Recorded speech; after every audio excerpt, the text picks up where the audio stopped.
राहुल गांधी ने गुमला के बसिया में चुनावी सभा को संबोधित करते हुए बीजेपी पर जमकर निशाना साधा। मौके पर सीएम चंपई सोरेन सहित कांग्रेस के कई वरिष्ठ नेता मौजूद रहे। राहुल गांधी ने कांग्रेस पर भरोसा दिखाते हुए इंडी प्रत्याशियों के लिए वोट मांगा।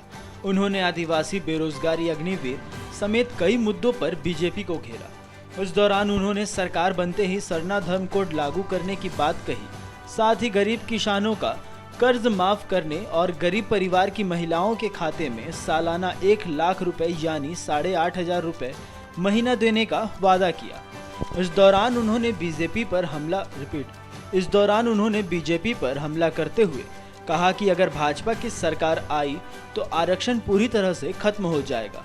साथ ही बीजेपी संविधान को भी खत्म कर रद्द कर देगी। कर रहे हैं, खुलकर उनके नेता कह रहे हैं कि वो संविधान को खत्म कर देंगे, रद्द कर देंगे, फेंक देंगे। तो चुनाव में यही लड़ाई है।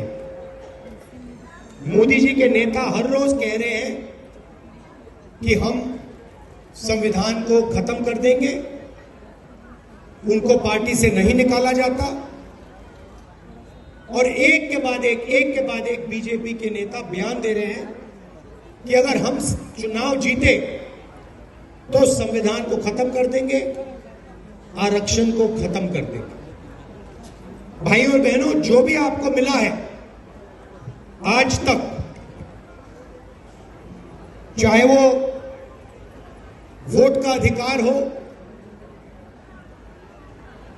जमीन, जल, जंगल, आरक्षण, रोजगार, शिक्षा, जो भी आपको मिला है वो आपको संविधान ने दिया है।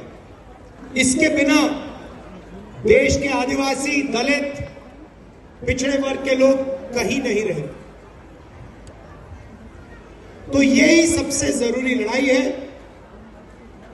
चंपा सोरेन जी, हेमंत सोरेन जी, मैं, कांग्रेस पार्टी के सब नेता एक साथ संविधान की रक्षा कर रहे हैं, आरक्षण की रक्षा कर रहे हैं, पब्लिक सेक्टर की रक्षा कर रहे हैं, और बीजेपी के लोग इस पर आक्रमण कर रहे हैं, इसको खत्म करने की कोशिश कर रहे हैं।